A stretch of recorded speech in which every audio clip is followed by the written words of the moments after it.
My name is Rachel Morgan, and 3 months ago I opened an official-looking envelope that turned my world upside down.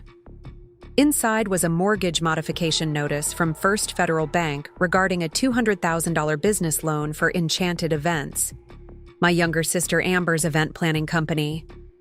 I stared at the document in disbelief as one detail jumped out at me.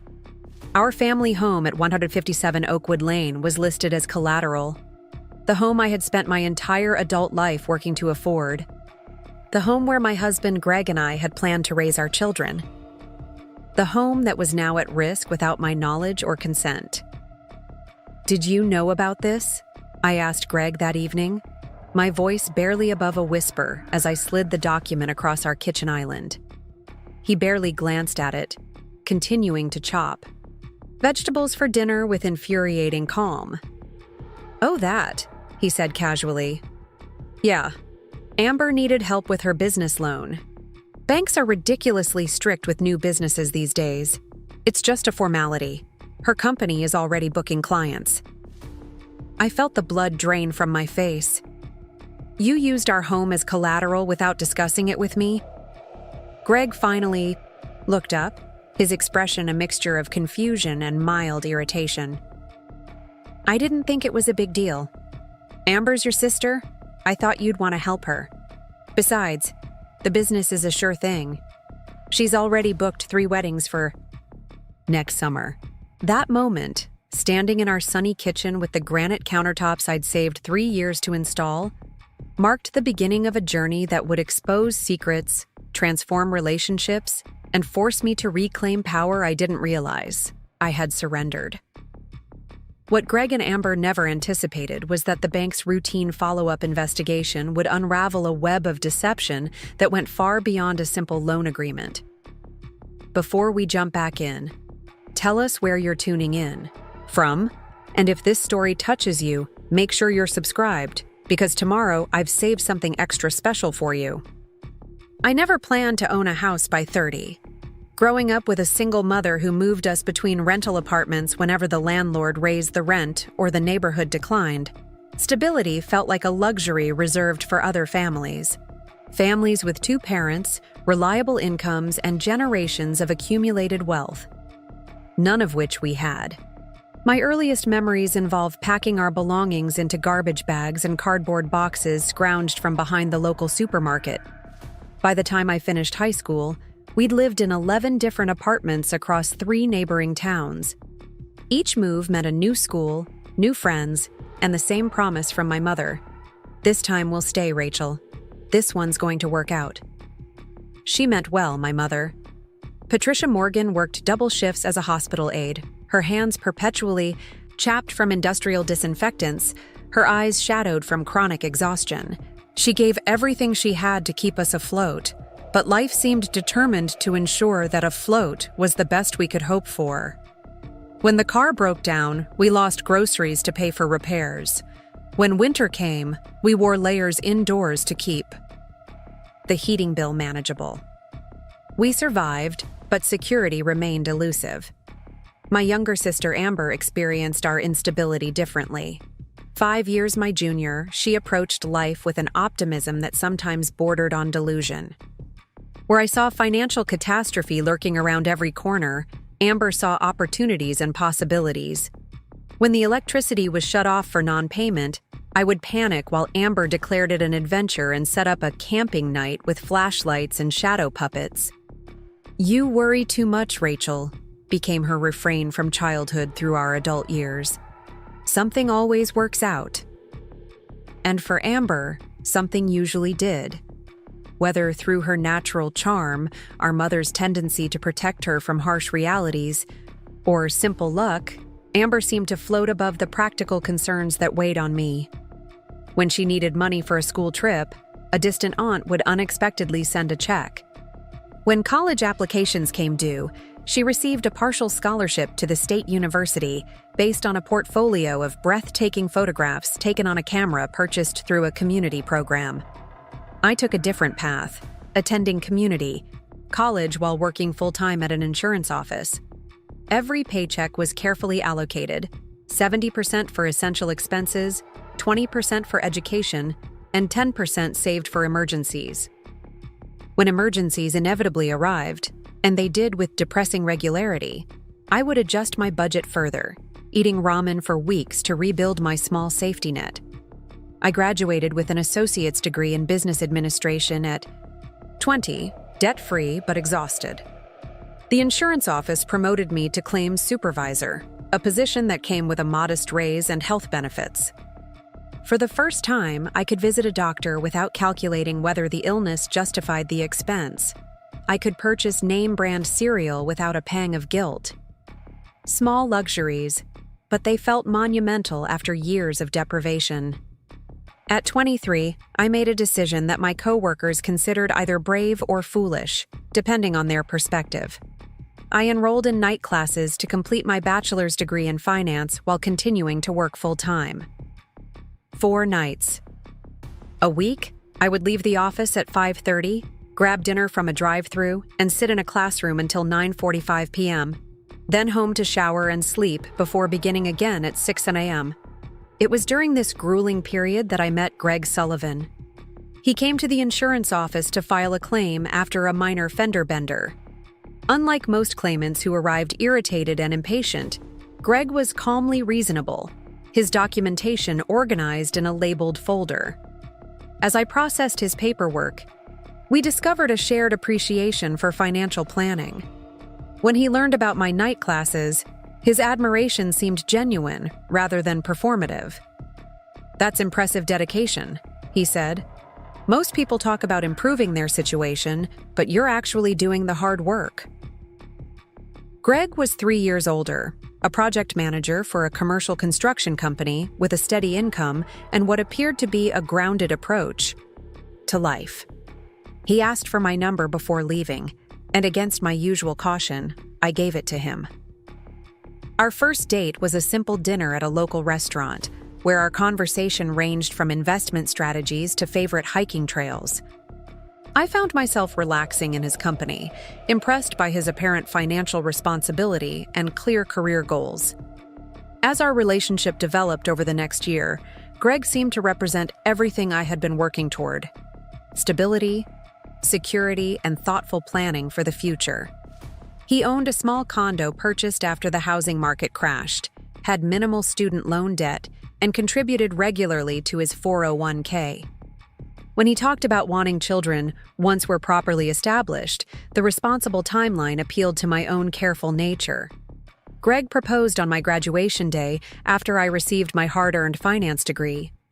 The ring was modest but elegant, selected with careful consideration of both quality and cost, a balance that perfectly aligned with my values. We married 6 months later in a ceremony that reflected our practical approach. 50 guests, a Sunday afternoon reception at a local inn, a honeymoon funded by strategic credit card points accumulated through Greg's work expenses. We moved into Greg's condo initially, combining our furniture and establishing joint savings goals. The primary objective: a down payment for a house in Meadow Glen, a stable middle-class suburb with good schools and reasonable property taxes. I contributed 40% of my income to this fund, occasionally increasing it when bonuses or tax refunds provided extra cash.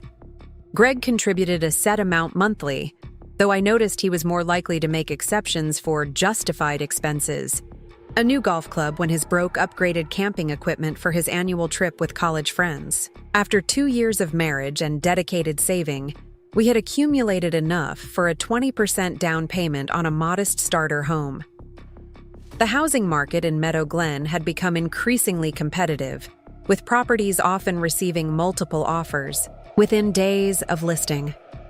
We spent weekends at open houses, gradually refining our criteria as reality adjusted our expectations. And then we found it. 157 Oakwood Lane. A 1960s colonial with good bones but cosmetic challenges that had deterred other buyers. The kitchen featured avocado green appliances from the 1970s. The carpeting throughout the main level concealed hardwood, floors in unknown condition. The previous owners had been elderly siblings who had maintained the major systems but hadn't updated aesthetics in decades. Where other potential buyers saw dated fixtures and extensive remodeling costs, I saw opportunity. The house was structurally sound with a new roof and updated electrical system. The outdated aesthetics had kept the price $45,000 below similar properties in the neighborhood. Greg initially hesitated, concerned about the work required, but I had calculated the numbers meticulously. If we do the cosmetic updates gradually, focusing on one room at a time, we can spread the costs over several years, I explained, spreadsheet open on my laptop. Meanwhile, we'll be building equity instead of paying rent. The mortgage payment is actually $200 less monthly than comparable rentals in this area. Greg was convinced, and we submitted an offer $10,000 below asking price, which was accepted after minimal negotiation. When we signed the closing documents, I felt a profound sense of achievement that almost overwhelmed me. Preparing and narrating this story took us a lot of time, so if you are enjoying it, subscribe to our channel. It means a lot to us. Now back to the story. The house keys represented more than property ownership. They were tangible proof that stability was possible, that careful planning and persistent work could overcome generational patterns of insecurity. I called my mother first with the news. She cried, repeating, "A house. My Rachel has a house," as though translating an unfamiliar concept into something comprehensible.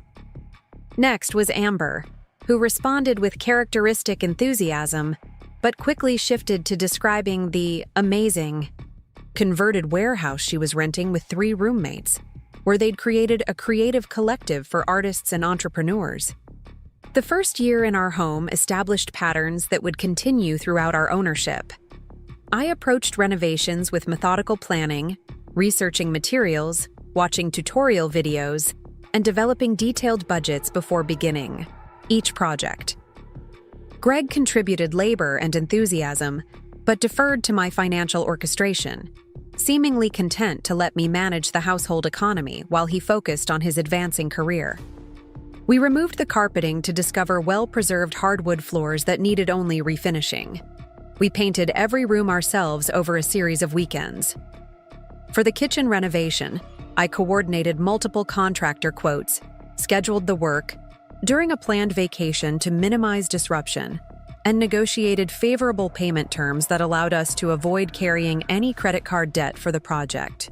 Throughout these improvements, I maintained our household budget with precision that Greg occasionally teased me about, but generally respected. Major purchases required mutual agreement and advanced planning. Monthly budget reviews became part of our routine, with adjustments made as needed for unexpected expenses. The mortgage payment remained our top priority, with additional principal payments whenever possible to reduce overall interest costs.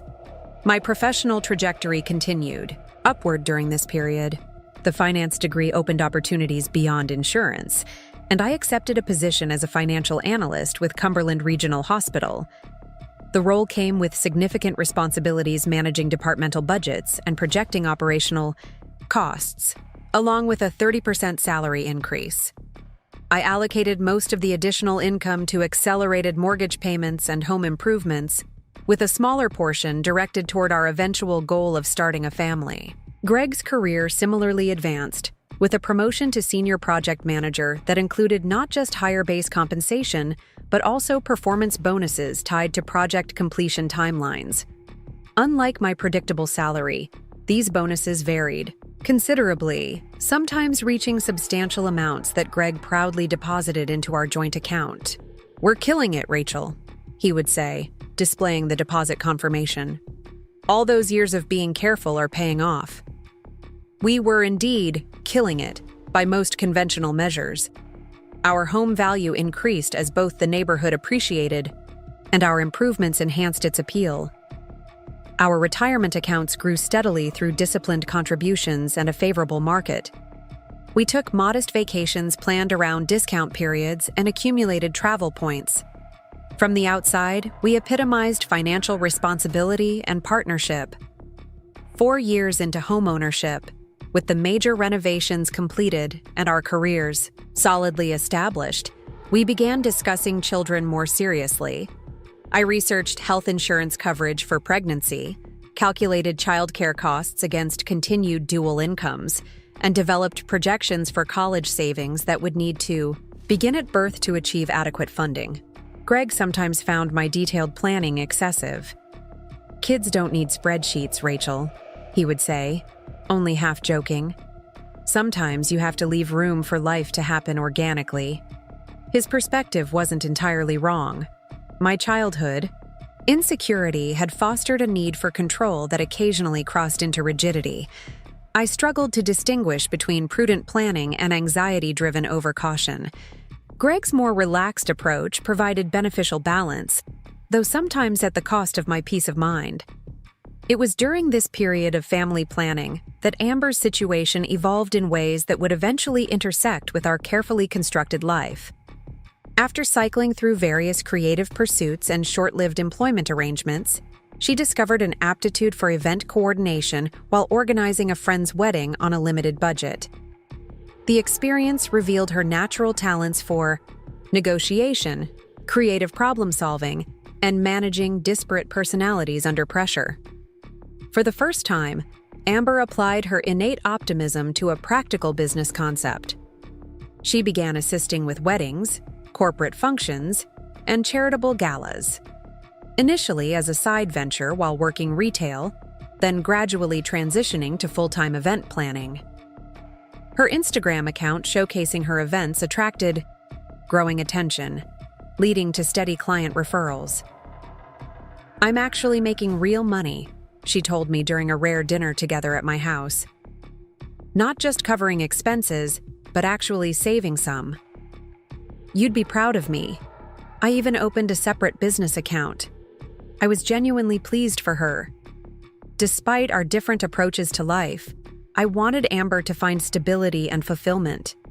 Her natural charisma and aesthetic sensibilities had found an appropriate outlet that could potentially provide sustainable income.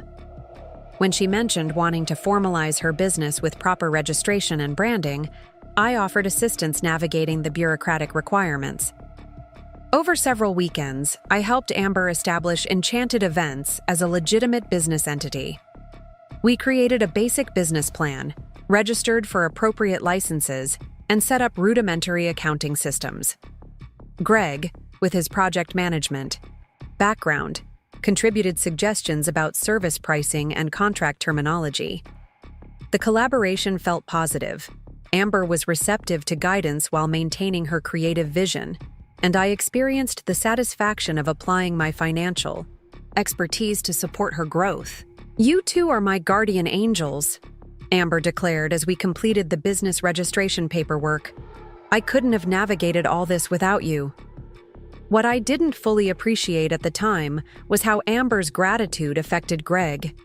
He had grown up in a family that openly valued excellence and achievement, where recognition for contributions was explicit and abundant. My more reserved acknowledgement of his assistance contrasted with Amber's effusive appreciation. While I noticed that he seemed particularly invested in helping with her business development, I attributed it to simple kindness, rather than recognizing a deeper psychological need being fulfilled. As Enchanted Events gained momentum, Amber began discussing expansion plans. Her initial home-based operation had limitations that were increasingly problematic as her client base grew.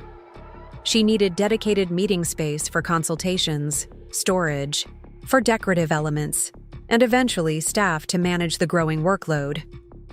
"I need to find commercial space," she announced during a Sunday dinner at our home, 6 months after formally establishing her business. "I can't keep meeting potential clients at coffee shops, and my apartment can't hold another sequined tablecloth or decorative lantern." The timing coincided with a major project completion bonus for Greg, a substantial sum that had already been mentally allocated in my budget planning toward bathroom renovations and accelerated mortgage payments. When he suggested redirecting some of those funds to help Amber secure commercial space, I hesitated. "I understand wanting to help," I said carefully, But business expansion involves significant financial risk. Maybe Amber should continue growing organically until her revenue can support commercial overhead. Greg seemed unusually frustrated by my caution. This is exactly when she needs support, to break through to the next level. Sometimes you have to invest in opportunity, Rachel. You can't spreadsheet every decision. The comment stung, partly because it contained a kernel of truth. My risk aversion had served us well in building security, but sometimes limited my vision for possibilities beyond careful incremental growth. Still, business loans and commercial leases involved complexities that warranted thorough consideration. I'm not saying no, I clarified. I'm saying we should help Amber develop a comprehensive business plan that financial institutions will take seriously. If the numbers work, she'll have multiple financing options. Greg agreed, and we spent the next several weeks helping Amber refine her business model, develop realistic financial projections, and prepare loan application materials.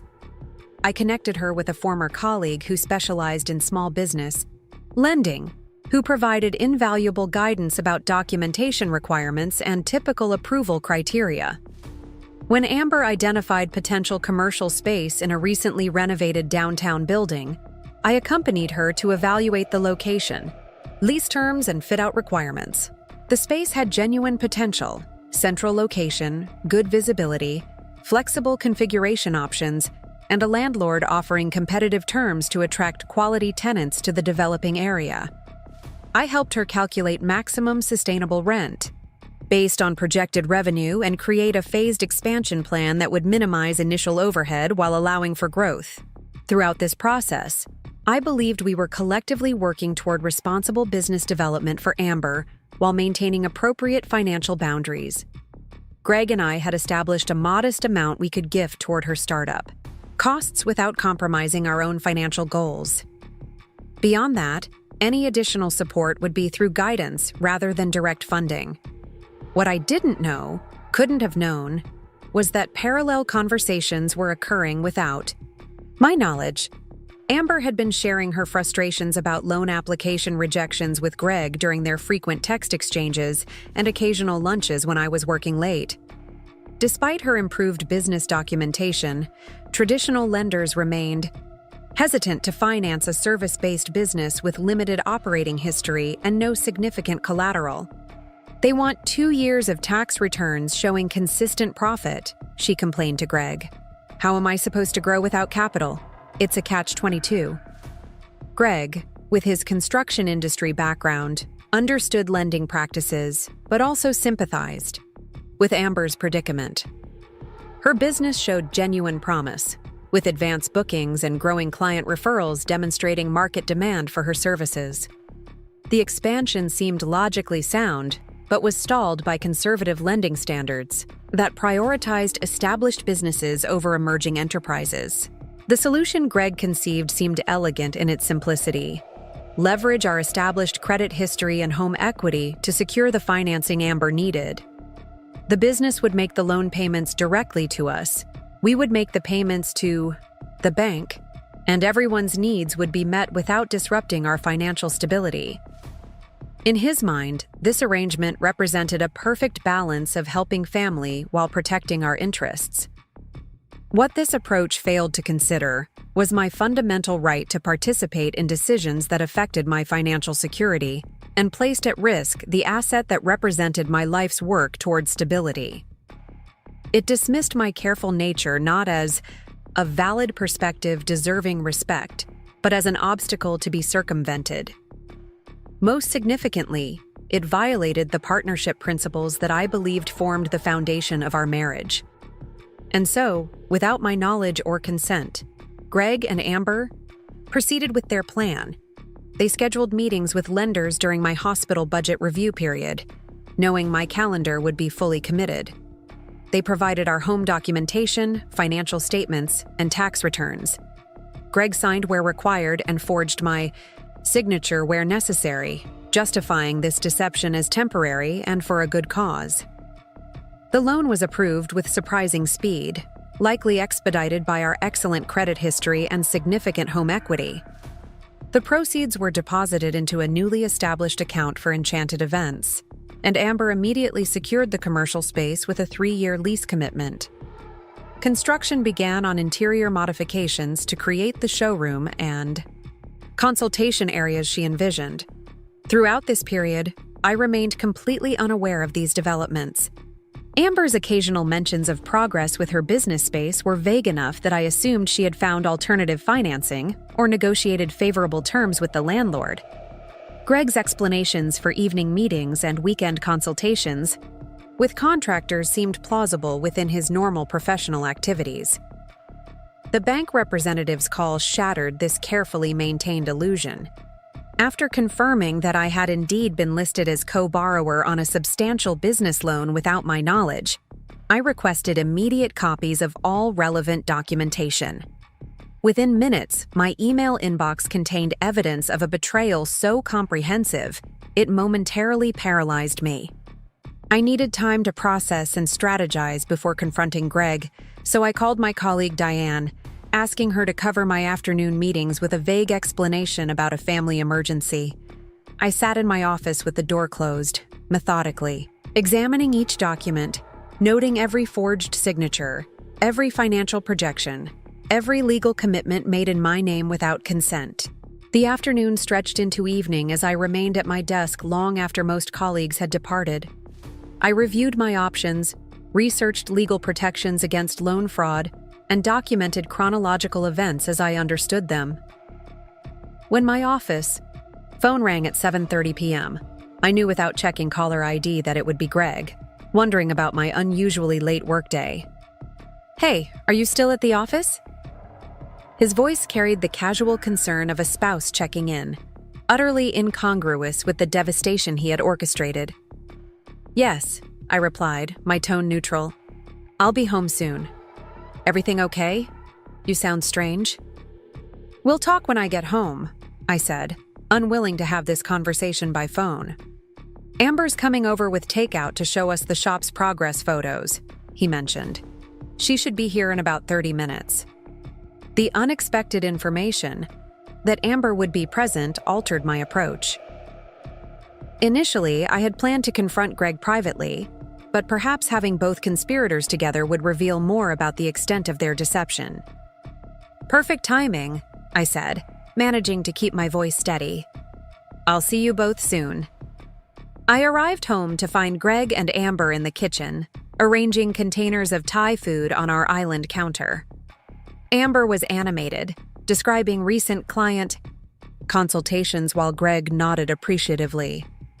Their easy rapport, once something I had valued, now appeared sinister in the context of their shared betrayal. "Rachel?" Amber exclaimed, embracing me with characteristic enthusiasm. "I can't wait to show you the shop photos.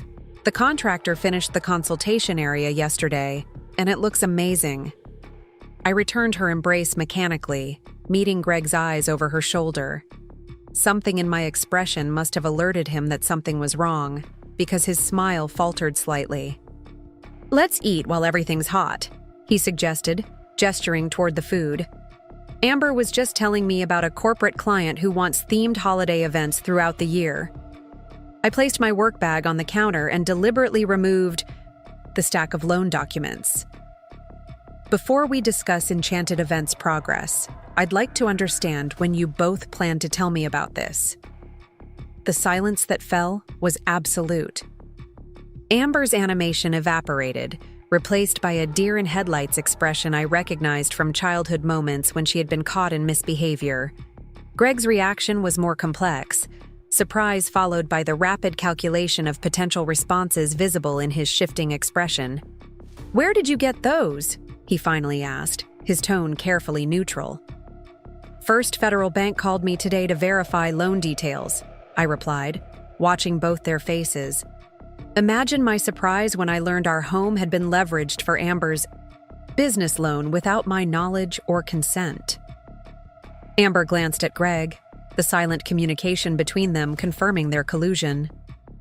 "Rachel, it's not what you think," she began, employing the placating tone she had used throughout childhood to minimize consequences.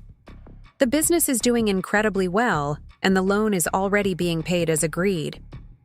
That's not the point, I responded, maintaining composure through sheer force of will. The loan documents contain my forged signatures. There are legal terms I never agreed to. Our home, the home I worked for years to afford, has been placed at risk without my input. Greg intervened, adopting the reasonable tone he used when negotiating with difficult contractors. I understand why you're upset about the process, but the arrangement is completely solid. Amber's business is generating more than enough revenue to cover the payments, and I've been monitoring everything closely. The process? I repeated, incredulous. You committed fraud, Greg. You forged legal documents. You conspired to hide significant financial decisions from me. This isn't about process. It's about fundamental betrayal. That's a bit dramatic, Amber interjected. We didn't tell you because we knew you'd overthink everything and miss the opportunity. The space I found was perfect and wouldn't have stayed available if we'd waited for conventional financing. Her dismissal of my legitimate concerns as mere dramatization ignited long-suppressed frustration. You don't get to decide what constitutes a reasonable reaction to discovering your financial identity has been stolen, Amber. Not even by family. Greg attempted a different approach, moving toward conciliation. I know it wasn't handled perfectly, Rachel. I should have discussed it with you directly. But I genuinely believed this was the right move for everyone. Amber gets her business location with favorable financing. We get a solid return on investment through interest, and the business is already performing well beyond projections. The calm, reasonable presentation might have been convincing to someone who didn't understand the financial industry as well as I did. Show me the actual business. Financials, I requested, needing to assess exactly how precarious our situation might be. Amber and Greg exchanged another glance, this one carrying clear discomfort. I don't have the detailed statements with me, Amber hedged. But we've met every payment deadline with plenty of margin. The loan just funded 3 months ago, I pointed out. Making 3 payments doesn't demonstrate sustainable business performance. I want to see complete financial statements, income, expenses, projections versus actuals, cash flow analysis. You've always been like this, Amber said, her conciliatory tone evaporating. Always needing to control everything, always thinking, your way is the only right way. Some of us operate on vision and intuition rather than endless spreadsheets. Vision and intuition don't pay commercial leases or loan obligations, I countered. Financial reality does. And right now, that reality includes my home as collateral for your business venture, a commitment made without my consent. Greg attempted intervention again. Let's take a step back. Yes, we should have handled this differently. But what's done is done, and the situation is working as planned. The loan is being paid, Amber's business is growing, and our investment is secure. His characterization of fraud as merely a procedural oversight further fueled my anger. What's done isn't simply done, Greg. There are serious legal and financial implications here. My name and credit history have been fraudulently used. Our home has been encumbered without my knowledge. These aren't minor oversights. They're violations of basic trust and potentially criminal actions. Amber's expression shifted from defensiveness to alarm as the potential legal ramifications seemed to register for the first time. Criminal? Rachel, you can't be serious. We're family. This was just creative problem-solving for a business opportunity. Creative problem-solving doesn't involve forgery, I said firmly, and family status doesn't provide immunity from legal consequences. Greg's tone hardened slightly. Are you threatening legal action against your own sister? Against me? Over what amounts to an administrative shortcut to help family? The characterization was so fundamentally distorted that I momentarily struggled to formulate a response. This wasn't an administrative shortcut, Greg. It was deliberate deception over months involving multiple forged documents and explicit efforts to hide information from me. And yes, there could be legal consequences. Not because I'm threatening anything, but because that's the reality of financial fraud. The confrontation continued for nearly 2 hours, cycling through attempts at justification, minimization, emotional appeals, and occasional moments of genuine recognition of wrongdoing.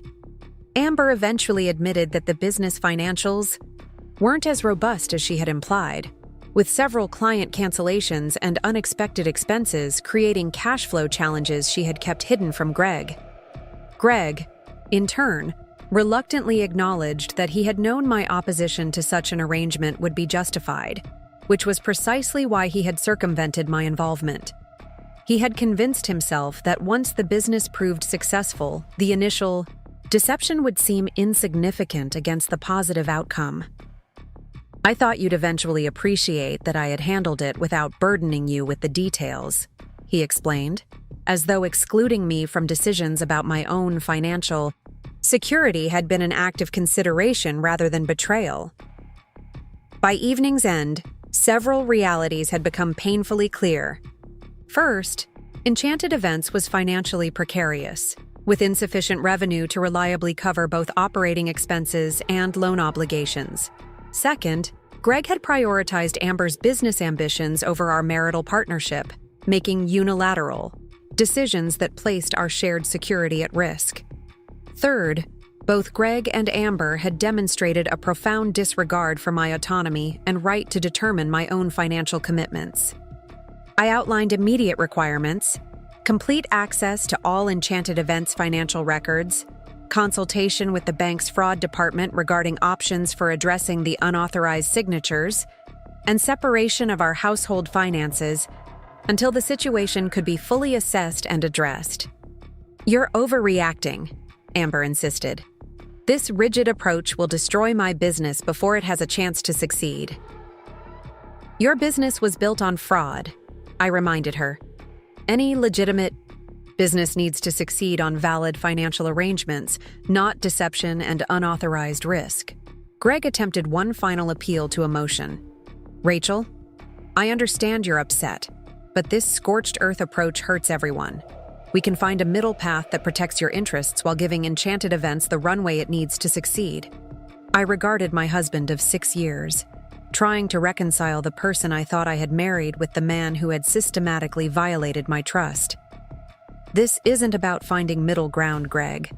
This is about recognizing that fundamental boundaries were crossed. You made decisions that weren't yours to make, affecting assets that weren't solely yours to risk." That night, after Amber departed with promises to deliver complete financial records the following day, Greg and I occupied opposite ends of the house in silent standoff. He retreated to the guest room without being asked, seemingly recognizing that physical distance was the minimum consequence of his actions. I sat alone in our home office, surrounded by the evidence of betrayal, trying to formulate a path forward that would protect my interests while navigating the complex emotional terrain of family relationships. The house around me, the tangible manifestation of my lifelong pursuit of security, now felt precarious in ways that transcended mere financial risk. As midnight approached, I drafted emails to 3 recipients: my attorney requesting an urgent consultation, my financial advisor seeking guidance on protecting remaining assets, and the hospital HR department requesting personal leave days to address a family emergency. The practical steps provided small comfort amid the emotional devastation, but they represented the beginning of reclaiming agency over a situation in which my autonomy had been deliberately circumvented. The path ahead would not be straightforward. It would involve difficult confrontations, complex legal consultations, and painful reassessment of relationships I had believed were foundational to my life. But as I finally closed my laptop in the early morning hours, I felt a glimmer of clarity emerging from the chaos, a recognition that protecting my hard-won security wasn't selfish or rigid, but essential to honoring the self that had fought so hard to create stability from childhood insecurity. The bank's investigation, which would begin in earnest the following day, would reveal dimensions of deception even more extensive than I had initially discovered. The financial web connecting Greg and Amber contained additional strands I had yet to uncover, and the unraveling process would fundamentally transform my understanding of both my marriage and my family relationships. The morning after discovering the fraudulent loan, I woke before dawn after fitful sleep. Greg remained in the guest room, the closed door between us a physical manifestation of the breach in our relationship. I showered, dressed, and prepared for the day with mechanical efficiency, my mind running through the sequence of actions required to address the situation. The first objective was clear. I needed complete information before making irreversible decisions. I called First Federal Bank as soon as their offices opened, requesting an appointment with the loan officer who had processed the Enchanted Events business loan. Claire Davies, the senior loan officer, agreed to meet me at 11 that morning. "Mrs. Sullivan, we take allegations of unauthorized signatures very seriously," she assured me over the phone. "Please bring identification and any documentation you feel is relevant to our discussion." Greg emerged from the guest room as I gathered my belongings for the meeting. He looked haggard, his usual confident demeanor replaced by something more tentative. "Where are you going?" he asked, watching me collect my keys and bag. "I have a meeting at First Federal to discuss the fraudulent loan," I replied, keeping my tone neutral despite the anger still simmering beneath the surface. "Can we talk before you do anything drastic?" His voice carried a note of desperation I hadn't heard before. "There are aspects of this situation you don't fully understand yet." I paused at the door, studying the man I had trusted with every aspect of my life. "What don't I understand, Greg? That you forged my signature? That you placed our home at risk? That you conspired with my sister to hide significant financial decisions from me?" "It's more complicated than that," he insisted. "Amber's business has tremendous potential. This is a temporary bridge to help her establish the solid foundation she needs. Once she's properly established, we'll refinance and remove the home as collateral." His explanation, delivered with seemingly genuine conviction, made the betrayal even more incomprehensible. "You truly don't see it, do you? This isn't about whether Amber's business succeeds or fails. It's about the deliberate violation of trust between us. It's about making unilateral decisions about shared assets. It's about forgery, Greg." "The forgery was just a technical necessity," he said, the justification so absurd I almost laughed despite the gravity of the situation. "Banks require both signatures on jointly held property. I knew you'd eventually agree once you saw the business gaining traction, but we needed to move quickly on the space." "That's not how trust works," I said quietly. "You don't get to decide when my consent matters and when it's a mere technical necessity to be circumvented."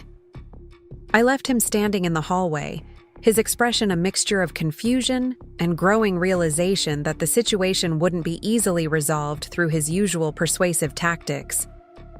The drive to First Federal gave me time to collect my thoughts, to separate the emotional devastation from the practical steps required to protect my financial security. Claire Davies proved to be precisely the ally I needed in that moment. Professionally detached, yet empathetic. Legally knowledgeable without being alarmist. After verifying my identity and reviewing the loan documentation, she confirmed what I already knew. The signatures purporting to be mine were forgeries, making the loan agreement potentially invalid. "From a legal standpoint, you have several options," she explained, laying out possibilities ranging from filing formal fraud charges to negotiating modified loan terms that would release our home as collateral. "However, I should note that pursuing the fraud angle would likely result in criminal charges against both your husband and potentially your sister as a co-conspirator. The reality of potential criminal proceedings against my own family members, despite their betrayal, created an uncomfortable knot in my stomach. What would happen to the loan if I pursued the fraud investigation? The bank would likely freeze the remaining funds immediately while the investigation proceeds. Any funds already dispersed would become immediately due and payable from the responsible parties. I remembered Amber's admission the previous evening about cash flow challenges. An immediate demand for repayment would undoubtedly bankrupt her fledgling business. While part of me felt she deserved that consequence, another part recognized that such an outcome would complicate an already fraught family situation and potentially jeopardize future recovery of the funds. "Is there a middle option?" I asked. "Something that protects me from future liability while allowing for structured repayment of the existing obligation?" Claire considered this thoughtfully. "We could potentially restructure the loan with your name removed, requiring additional security from other sources or adjusted terms reflecting the higher risk.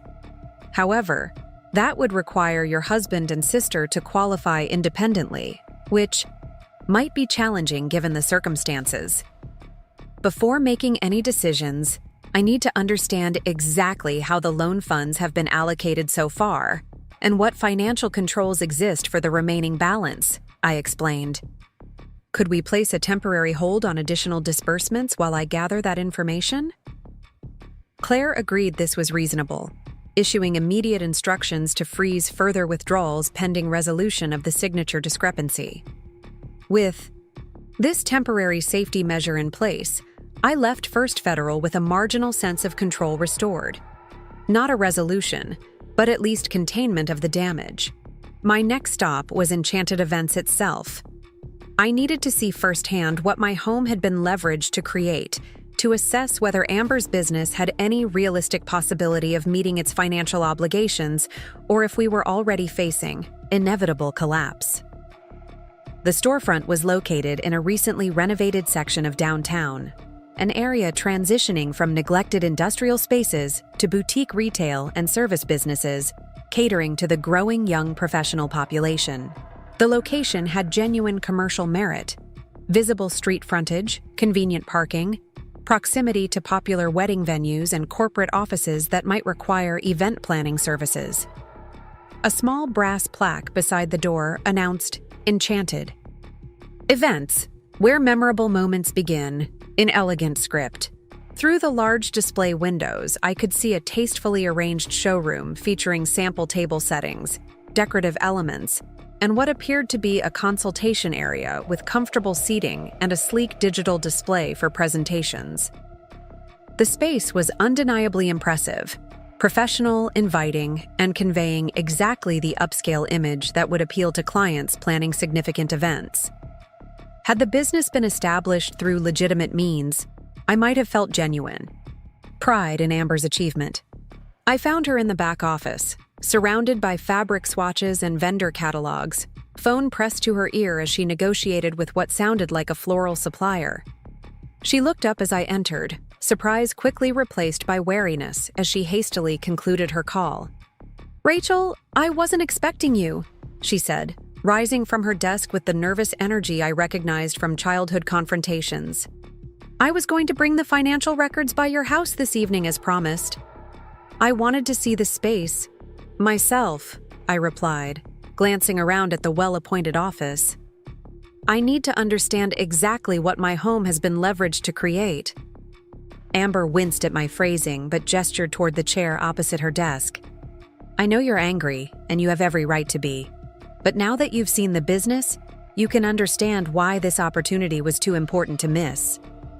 "What I understand is that you prioritized your business ambitions over honesty and respect," I countered, declining the seat. "I need to see the complete financial records now. The bank has frozen further loan disbursements pending resolution of the unauthorized signatures." Her face drained of color. "They've frozen the funds. Rachel, I have vendor deposits due this week for the Harrington wedding. I can't cover those without the remaining loan money." "You should have considered that possibility before participating in fraud," I said, my tone harder than intended. Taking a breath to regain composure, I continued more evenly. "Show me the books, Amber. All of them. If there's any chance of salvaging this situation, I need complete transparency." For the next 3 hours, I methodically examined Enchanted Events' financial reality. The picture that emerged was concerning but not necessarily catastrophic. Amber had secured several significant events for the upcoming season, with substantial deposits already received. Her pricing structure was actually sound, with appropriate margins built into packages and services. The problems, however, were structural. She had underestimated startup costs considerably, with the showroom build-out exceeding projections by nearly 40%. She had committed to excessive inventory of decorative elements that tied up capital unnecessarily. Most critically, she had failed to establish adequate cash flow management to bridge the gap between client deposits and final payments, creating periodic crises when vendor deposits came due. "Your basic business concept is viable," I acknowledged, after reviewing everything. "But your financial management is fundamentally flawed. You're operating without sufficient reserves, overcommitting to inventory, and failing to project cash flow requirements accurately." Amber's defensive posture gradually softened as we worked through the numbers together. "I've always been terrible with this part," she admitted. "The creative aspects come naturally, but the financial side feels overwhelming." "That's precisely why you needed honest guidance rather than deceptive shortcuts," I pointed out. "Had you approached this transparently, we could have addressed these structural issues before they became critical. Instead, you and Greg created a house of cards that's now in danger of collapsing." We spent another hour developing an immediate action plan, postponing non-essential inventory purchases, renegotiating payment terms with key vendors, identifying potential cost reductions, and creating a realistic cash flow projection for the next 6 months. The situation wasn't hopeless, but it would require significant adjustments and disciplined management to stabilize. "I need to know something," I said as we concluded our financial review. "Whose idea was it to use our house as collateral without telling me? Yours or Greg's?" Amber looked uncomfortable with the direct question. It evolved through several conversations. I was venting about the loan rejections, and Greg mentioned that your home equity could potentially solve the problem. "And neither of you thought to include me in that discussion?" "Greg said you'd never agree because you're too risk-averse," she admitted. "He said sometimes it's easier to ask forgiveness than permission, especially when the opportunity is time-sensitive." The casual dismissal of my financial judgment by my own husband stung deeply. Did it ever occur to either of you that my risk aversion might actually represent sound financial assessment rather than an obstacle to be circumvented? "I just trusted Greg's judgment," Amber said weakly. "He seemed so confident that everything would work out." "Greg isn't a financial professional," I reminded her. "I am. Yet both of you decided my expertise was less valuable than his enthusiasm." As I prepared to leave, Amber asked anxiously, "What happens now with the loan, with the business?" "I haven't decided yet," I answered honestly. "It depends partly on whether you can demonstrate that this business can actually meet its obligations without requiring additional bailouts. What about the frozen funds?" "I'll consider releasing them once we've established proper financial controls and accountability. But understand this clearly, Amber. My home will not remain collateral for this loan. Either we find alternative security or the loan will need to be restructured without my involvement." The drive home gave me time to process everything I had learned. The business itself wasn't the fantasy I had feared. Amber had genuine talent and a viable service concept. With proper financial guidance, Enchanted Events might actually succeed. The betrayal remained inexcusable, but acknowledging the business's potential viability gave me more options than simply shutting everything down through fraud charges. I arrived home to find Greg waiting in the kitchen, his laptop open to a spreadsheet I didn't recognize. He looked up hopefully as I entered. "I've been working on some potential solutions," he said, gesturing toward the screen. "Ways to restructure things that protect our interests while giving Enchanted Events the runway it needs." "Let me see," I said, setting aside my anger temporarily to evaluate his proposal. The plan he had developed wasn't entirely unreasonable. It involved converting portion of the loan to a personal loan from Greg to Amber, secured by business assets rather than our home. The remaining balance would be restructured through the bank with Greg as sole guarantor, using his 401k as alternate collateral. Our home would be removed entirely from the equation. I spoke with my retirement plan administrator, he explained. I can take a loan against my 401k, up to $50,000 without triggering tax penalties. It's not ideal from a retirement planning perspective, but it would resolve the immediate collateral issue. The proposal showed more financial thoughtfulness than I had expected, though it still contained optimistic assumptions about Enchanted Events' performance timeline. This addresses the collateral problem, I acknowledged, but it doesn't address the fundamental breach of trust. You made unilateral decisions about our joint assets, Greg. You forged my signature on legal documents. I know, he said quietly. There's no excuse for that.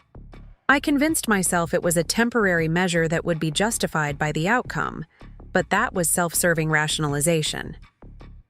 His admission, lacking the defensive justifications from our earlier confrontation, surprised me. What changed? Since this morning? Greg sighed, looking genuinely distressed. I spent the day thinking about everything from your perspective.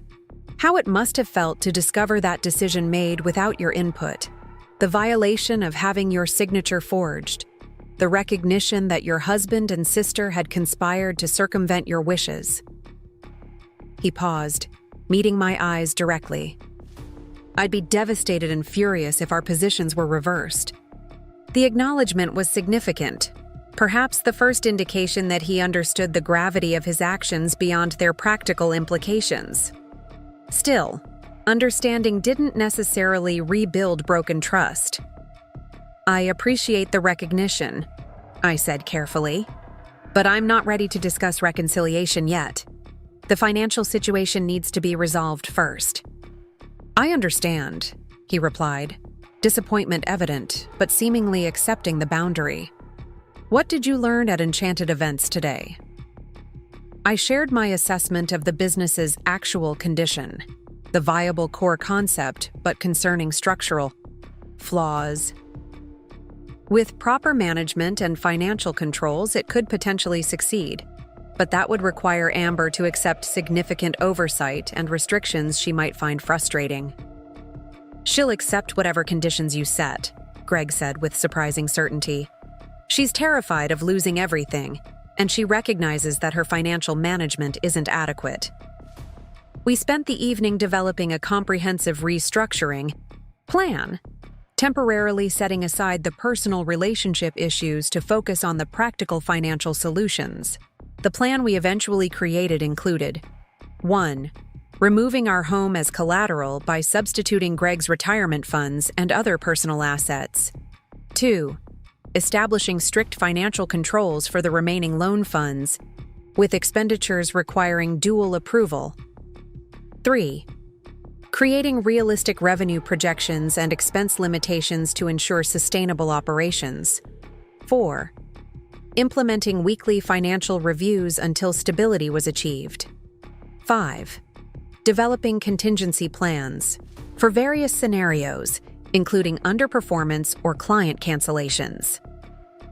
The process was oddly familiar, the collaborative problem-solving we had employed throughout our marriage on countless projects and decisions. For a few hours, working side by side on spreadsheets and projections, we almost felt like partners again. But the underlying fracture remained, temporarily bridged by practical necessity, but far from healed. As we concluded our planning session, near midnight, Greg closed his laptop and regarded me with a mixture of hope and uncertainty. Do you think we can get past this eventually? Not just the financial situation, but the breach of trust? The question deserved honest consideration rather than an emotional reaction. I don't know, I admitted. Trust isn't something that can be repaired through practical solutions or good intentions. It requires consistent demonstration of changed behavior over time. Right now, I'm focusing on protecting my financial security. The personal aspects will need to wait. He nodded, accepting this boundary with uncharacteristic restraint. I understand. For what it's worth, I recognize how profoundly I've damaged what we built together. Whatever happens between us, I'm committed to making this financial situation right. The following day, I presented our restructuring proposal to Claire at First Federal. She reviewed it with professional thoroughness, asking pointed questions about the alternate collateral arrangements and oversight mechanisms. This addresses our primary concerns about unauthorized signatures and adequate security, she concluded. We would need formal documentation of the collateral substitution and removal of your name from the obligation. There would also be fees associated with the restructuring. I understand, I replied. Would it be possible to release a portion of the frozen funds for critical vendor payments while the documentation is being prepared, with dual authorization requirements in place? Claire considered this request carefully. We could release limited funds for documented business-critical expenses with proper oversight. I'll need specific invoices and vendor information for approval. With this tentative agreement in place, I contacted Amber to begin the detailed work of identifying essential expenses and establishing the oversight mechanisms. Her relief at the potential resolution was palpable. Thank you for not shutting everything down, she said, her voice thick with emotion. I know I don't deserve your help after what we did. This isn't happening because you deserve it, I clarified, needing to establish clear boundaries. It's happening because completely collapsing. The business serves no one's interest at this point, but understand that our relationship has fundamentally changed. The unconditional support you've come to expect is no longer available. I understand, she replied quietly. I've taken your support for granted our entire lives. I never fully appreciated the stability you created until I tried to build something substantial myself. Over the next week, we implemented the restructuring plan piece by piece. Greg initiated the process to borrow against his retirement funds. Amber provided complete vendor documentation for essential payments. I established dual authorization protocols with First Federal for all remaining loan disbursements. The practical aspects progressed with surprising efficiency, each party recognizing the stakes involved in resolving the situation quickly. Throughout this period, Greg and I maintained a careful distance in our personal interactions. He continued sleeping in the guest room without being asked.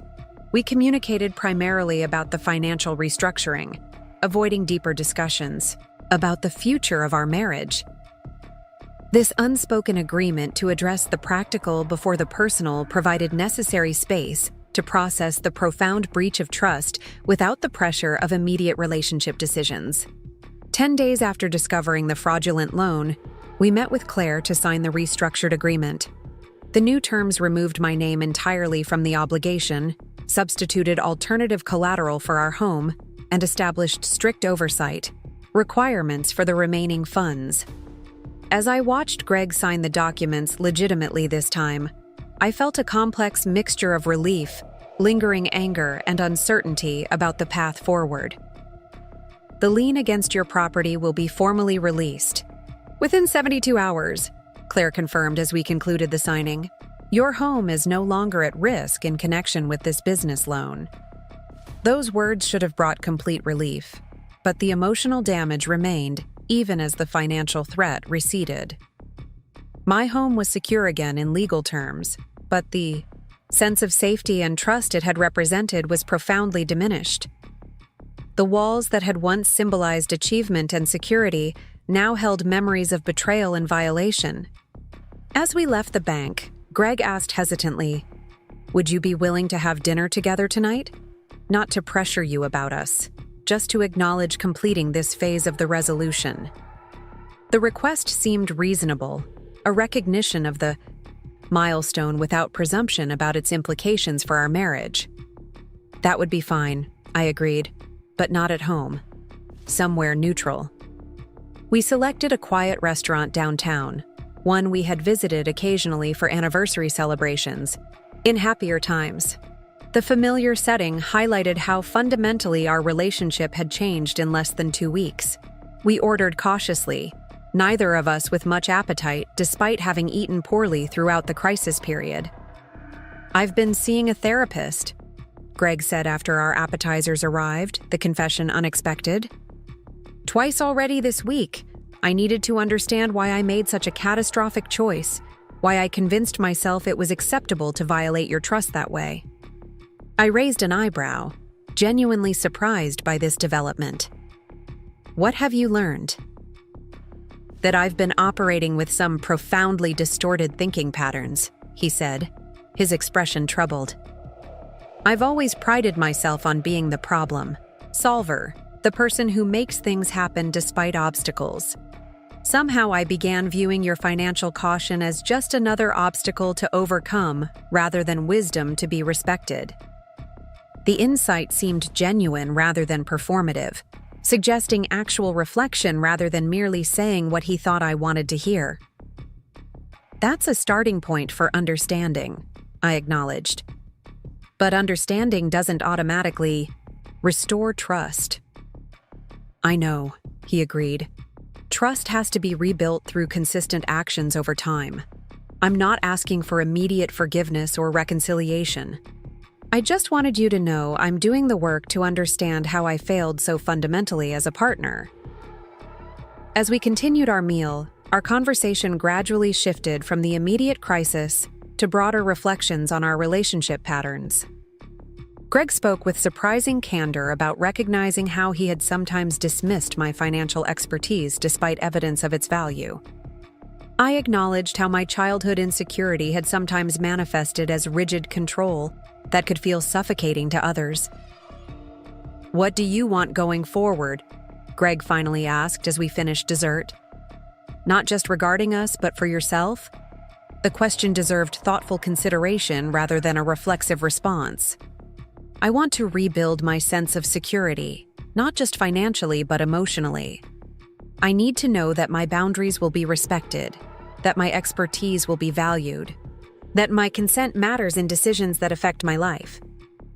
"Those are all reasonable requirements," he said quietly. "Do you think there's any possibility of rebuilding those things within our marriage, or has that foundation been too damaged?" "I honestly don't know yet," I replied. "Right now, I'm still processing the magnitude of what happened.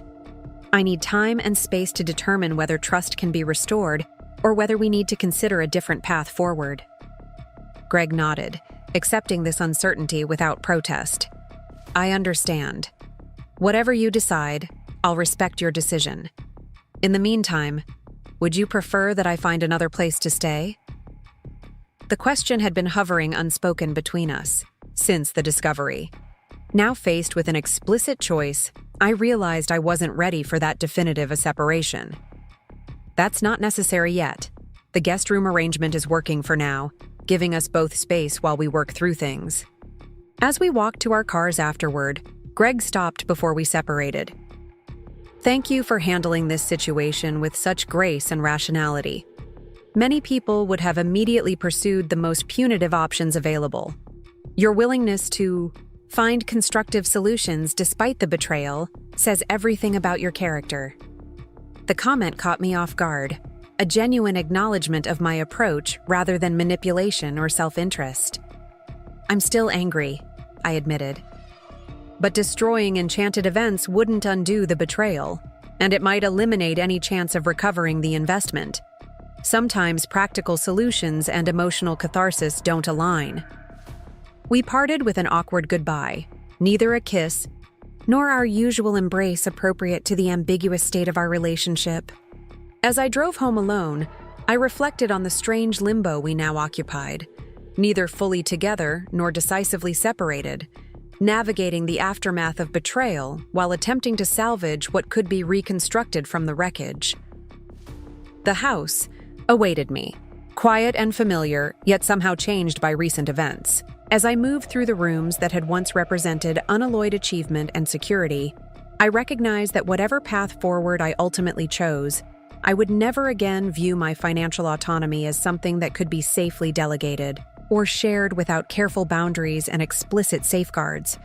The journey ahead would require difficult choices, honest self-examination, and determination to create security that depended not just on physical assets, but on relationships built with genuine respect and trustworthiness. Whether Greg would remain part of that journey remained unclear. But what had crystallized with absolute certainty was my commitment never again to allow my financial sovereignty to be usurped, even by those who claim to act in my best interest. 3 weeks after restructuring the loan and removing our home as collateral, I sat alone on our back deck, watching the sunset paint the sky in shades of amber and lavender. The weather had turned unseasonably warm for early spring, allowing me to enjoy the outdoor space I had meticulously designed with flowering perennials and comfortable seating. This quiet refuge had become my thinking space during the ongoing uncertainty of my marriage. Greg and I had settled into an uneasy coexistence within our home. We maintained separate sleeping arrangements, shared minimal meals together, and focused our interactions primarily on the continued oversight of Enchanted Events' financial rehabilitation. The business was showing tentative signs of stability. Under the strict controls we had implemented, Amber had reluctantly accepted my oversight of all financial decisions, recognizing it as the only viable path forward rather than a punishment. Today marked a significant milestone in our family saga. The formal lien release had arrived by certified mail, officially confirming that our home no longer served as collateral for the business loan. The document represented the culmination of weeks of financial restructuring, but its arrival prompted more reflection than celebration. I heard the sliding glass door open behind me and turned to see Greg approaching with 2 glasses of wine. "I thought you might want to mark the occasion," he said tentatively, offering me one of the glasses. The lien release came today. I accepted the glass with a small nod, gesturing for him to take the chair beside me. We had reached a point where such moments of shared acknowledgement felt appropriate, even as deeper reconciliation remained uncertain. "It feels anticlimactic somehow," I admitted after taking a sip. "Like the paperwork is resolved, but everything else remains in limbo." Greg nodded, understanding the sentiment without requiring elaboration. Financial resolution and emotional resolution operate on different timelines. We sat in companionable silence for several minutes, watching the sky transition from vibrant sunset to early evening blue. The air between us carried less tension than in previous weeks, the raw edges of betrayal gradually softening into something more complex, but no less significant. "I met with a financial advisor yesterday," I said finally, breaking the silence, with words I had carefully prepared. "About separating some of our assets and establishing clearer boundaries around our financial entanglements." Greg's expression flickered with momentary pain before settling into resignation. "I understand. That's a reasonable step given what happened." "It's not necessarily a prelude to divorce," I clarified, addressing the unspoken concern. "More, a recognition that I need certain safeguards regardless of our marital future." The advisor suggested a post-nuptial agreement that would formalize financial boundaries while we determine whether reconciliation is possible. He considered this thoughtfully, swirling the wine in his glass. "That seems fair. Whatever formalities, you need to feel secure. I'll cooperate fully." His ready acceptance represented a marked change from the man who had previously circumvented my financial autonomy when it proved inconvenient. Whether this change reflected genuine growth or merely strategic compliance remained to be seen, but the contrast was noteworthy nonetheless. "Amber called today," I mentioned, shifting topics slightly. "The Harrington wedding went well. The clients were pleased, and they've already referred 2 friends planning events for next season." Greg's expression brightened cautiously. "That's encouraging. Did she follow the budget plan you established?" "Surprisingly, yes. She even negotiated better terms with the floral supplier than we had projected. She's beginning to understand that financial discipline doesn't necessarily constrain creativity. It can actually provide a sustainable foundation for it." "Your influence," he observed. "She's finally recognizing what I should have acknowledged all along, that your financial acumen represents wisdom rather than limitation." The comment acknowledged his fundamental error in judgment without seeking immediate absolution for it, a pattern in our recent interactions that suggested genuine reflection rather than performative remorse. These moments accumulated gradually, neither erasing the betrayal nor definitively resolving our future, but creating space for honest assessment of what might still be salvageable. As darkness settled more fully around us, I found myself contemplating the parallel journeys unfolding in our family. Enchanted Events, slowly establishing legitimate viability under proper oversight. Amber reluctantly embracing financial responsibility after years of magical thinking, and Greg confronting the distorted thinking patterns that had led to his catastrophic breach of trust.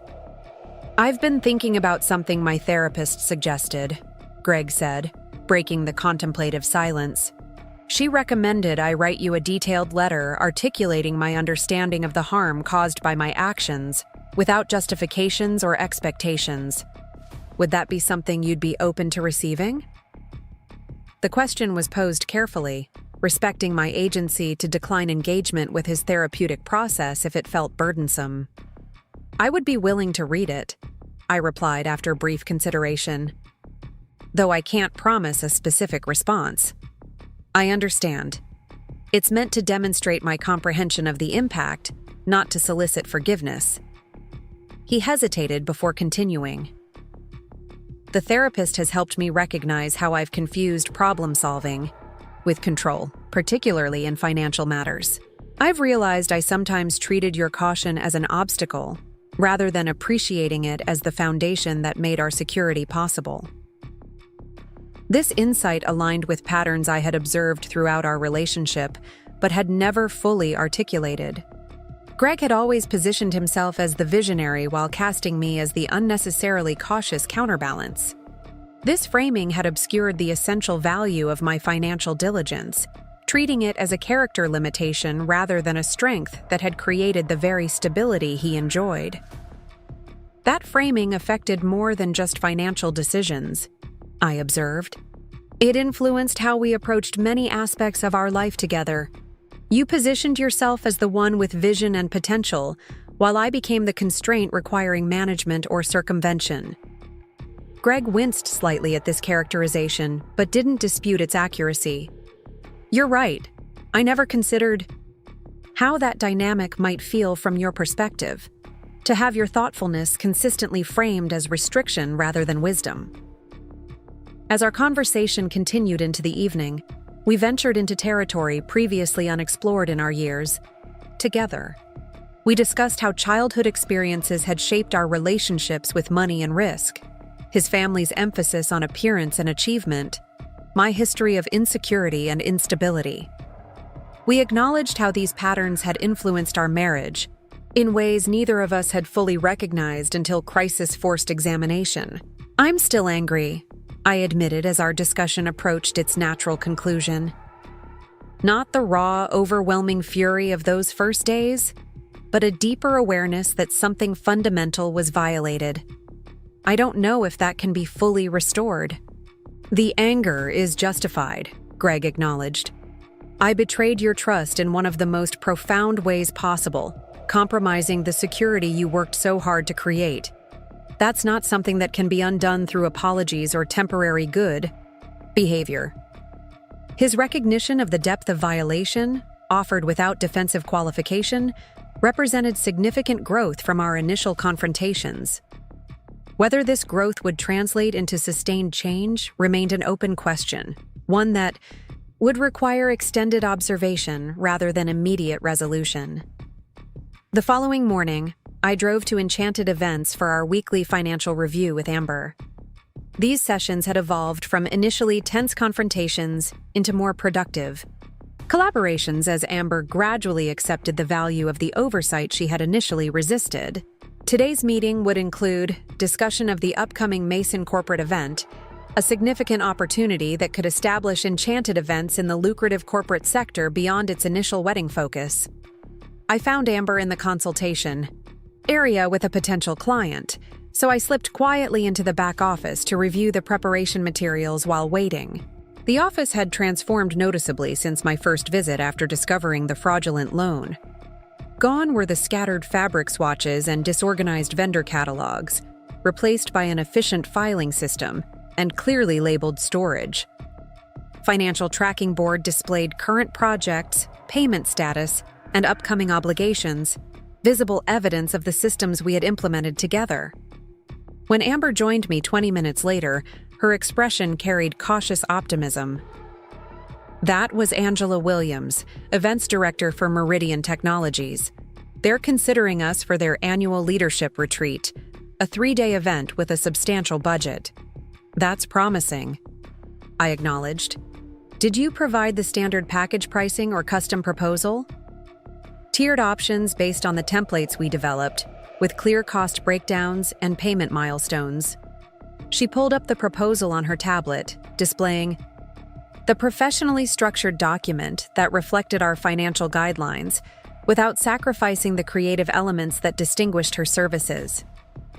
We proceeded through our review agenda methodically, examining cash flow projections, account balances, pending expenses, and revenue forecasts. The picture that emerged showed modest but genuine progress toward stability. Not the spectacular success Greg and Amber had initially imagined, but sustainable growth built on realistic foundations rather than wishful thinking. There's something I've been meaning to ask you, Amber said as we concluded the formal review portion. Something personal rather than business-related. I regarded her with cautious curiosity. Our relationship had remained primarily focused on business matters during the recovery period, both of us tacitly avoiding deeper discussions about the breach of trust that had necessitated my involvement. I've been seeing someone, she continued, fidgeting slightly with her pen. A therapist, I mean. Trying to understand why I thought it was acceptable to involve Greg in circumventing your consent rather than confronting the real challenges of building a business properly. The admission surprised me. While Greg had mentioned his therapy repeatedly, Amber had shown less overt recognition of her responsibility in the deception. What have you learned? That I've spent my entire life expecting rescue rather than developing resilience, she said with unexpected candor. When obstacles appeared, my default wasn't to work through them systematically, but to find someone who would remove them for me. Usually you, sometimes Mom, and eventually Greg. The insight demonstrated a level of self-reflection I hadn't expected from my perpetually optimistic sister. That's a significant realization. The therapist helped me see how that pattern played out with the business loan situation. When traditional financing proved difficult, I didn't view it as valuable feedback about my business readiness. Instead, I looked for someone to circumvent the problem entirely, regardless of ethics or consequences. I considered her words carefully, recognizing the courage required to acknowledge such fundamental patterns. Awareness is an important first step. I know this doesn't change what happened or magically fix our relationship, Amber continued, but I wanted you to know I'm trying to understand my part in it, not just functionally comply with your oversight because I have no choice. The conversation marked a subtle but meaningful shift in our dynamic. The first acknowledgement that our relationship damage extended beyond the business context into deeper patterns established throughout our lives. Whether this recognition would translate into sustained change remained uncertain, but the potential for more authentic connection existed where previously there had been only tense compliance. After concluding our meeting, I drove not home but to Cumberland Park, a quiet green space overlooking the river where I often sought clarity during significant life decisions. The bench beneath a sprawling oak had become my unofficial thinking spot over the years, its view of the flowing water providing perspective when my thoughts became too circuitous. The past month had transformed so many aspects of my life that I sometimes struggled to recognize its contours. The home I had worked so diligently to secure had been compromised, then legally restored. Yet, its emotional significance remained altered. The marriage I had believed solid had revealed fundamental fractures in trust and respect. The sister I had alternately protected and resented was demonstrating unexpected capacity for growth and self-awareness. Amid these transformations, I was changing as well, becoming more explicit about my boundaries, more direct in naming violations, more willing to require respect rather than accommodate its absence. These changes weren't without cost. The forthright assertion of my needs sometimes felt uncomfortable after decades of adaptive compliance. The establishment of explicit protections around my financial autonomy carried painful acknowledgement that trust had been broken in ways that might never fully heal. Yet alongside these difficulties emerged unexpected possibilities. My newly assertive boundaries had paradoxically created space for more authentic connection with both Greg and Amber. By refusing to accept simplified narratives or premature reconciliation, I had established the necessary conditions for genuine accountability and potential growth. As I watched the river's steady flow, I recognized that the path forward wouldn't be linear or predictable. Rebuilding trust, if possible at all, would require sustained demonstration of changed behavior, rather than momentary insight or convenient remorse. The post-nuptial agreement being drafted would provide necessary protection, regardless of whether my marriage ultimately survived this fundamental breach. My phone chimed with a text message from Carol Henderson, the therapist I had begun seeing to navigate my own responses to the betrayal. Confirming our session tomorrow at 2 p.m. Will Greg be joining as discussed? The joint session represented another step in our careful exploration of potential reconciliation. Not a commitment to remaining together, but an opportunity to address underlying patterns with professional guidance. I confirmed the appointment, acknowledging the mixture of apprehension and cautious hope it evoked. When I returned home, I found an envelope on the kitchen counter with my name written in Greg's distinctive handwriting. Inside was the letter he had mentioned, several pages of careful reflection on the harm caused by his actions. I took it to the deck where we had talked the previous evening, settling into the gathering dusk to read his perspective. The content was more substantive than I had expected, avoiding both excessive self-flagellation and subtle justification. He articulated specific patterns of distorted thinking that had enabled his betrayal, acknowledged the multiple decision points where he had chosen deception over honest communication, and detailed his understanding of the impacts beyond the immediate financial implications. "I compromised the security you had worked so diligently to create," he wrote toward the conclusion. "More fundamentally, I violated your agency, your right to make informed decisions about your own financial future. In doing so, I demonstrated profound disrespect, not just for your preferences, but for your autonomy as my equal partner. That violation cannot be undone through apologies or intentions, only acknowledged as the serious breach of trust it represents." The letter offered no request for forgiveness or reconciliation, no implicit pressure for emotional absolution. It simply presented his understanding of the harm caused, the patterns that enabled it, and his commitment to addressing those patterns regardless of our marital outcome. The absence of expectation made the reflection more credible than previous attempts at explanation. I was still contemplating his words when I heard his car in the driveway. Evening had fully descended, the deck now illuminated only by the soft landscape lighting I had installed the previous summer. I remained in my seat, the letter resting in my lap as Greg approached tentatively from the sliding door. "You found my letter?" he observed, maintaining a respectful distance rather than assuming permission to join me.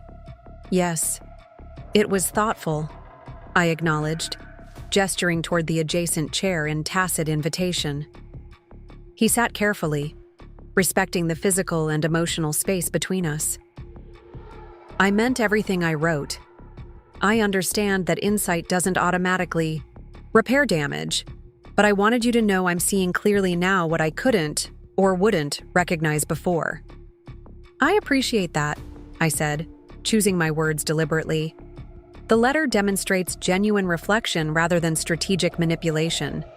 That matters, even if it doesn't immediately resolve the fundamental issues between us.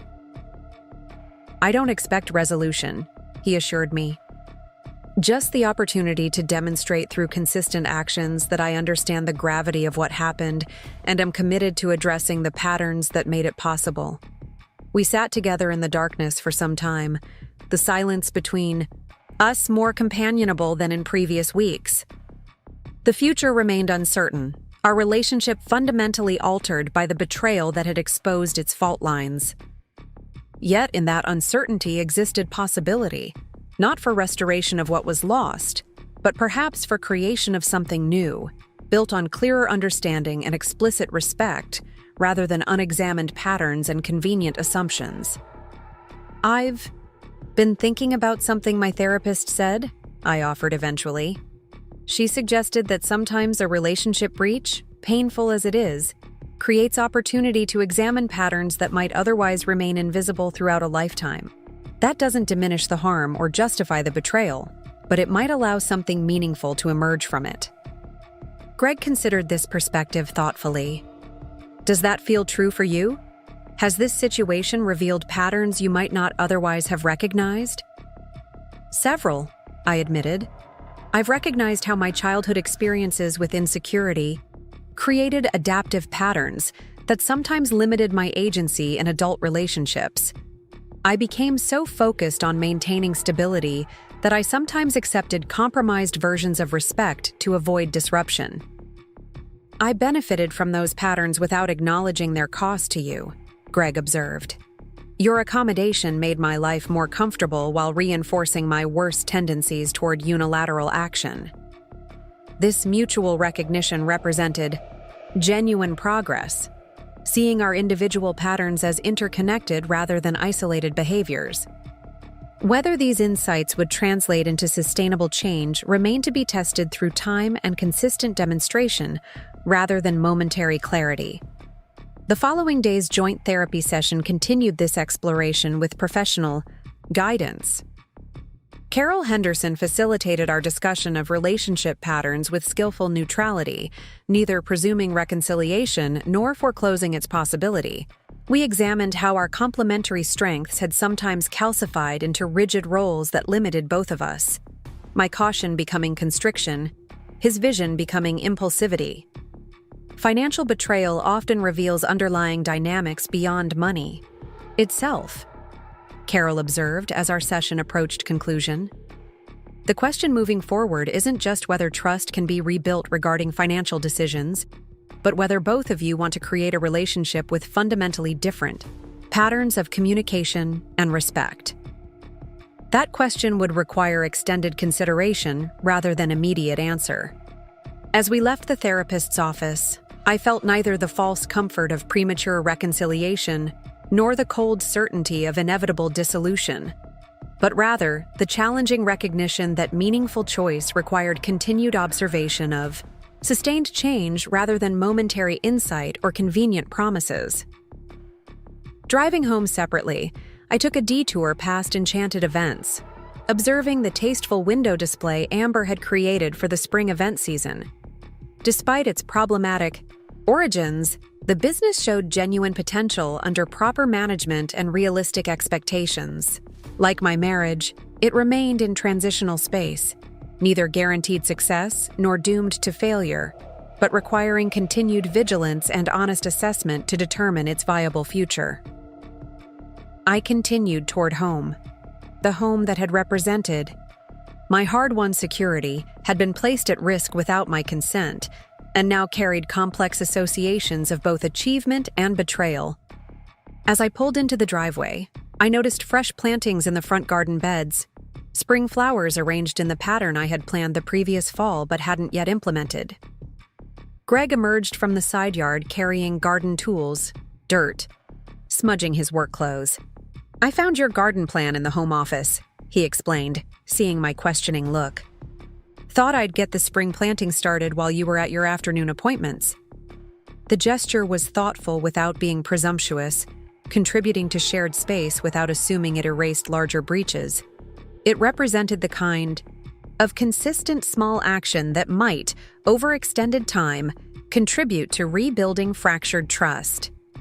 Not through grand declarations or dramatic promises, but through reliable demonstration of changed understanding and behavior.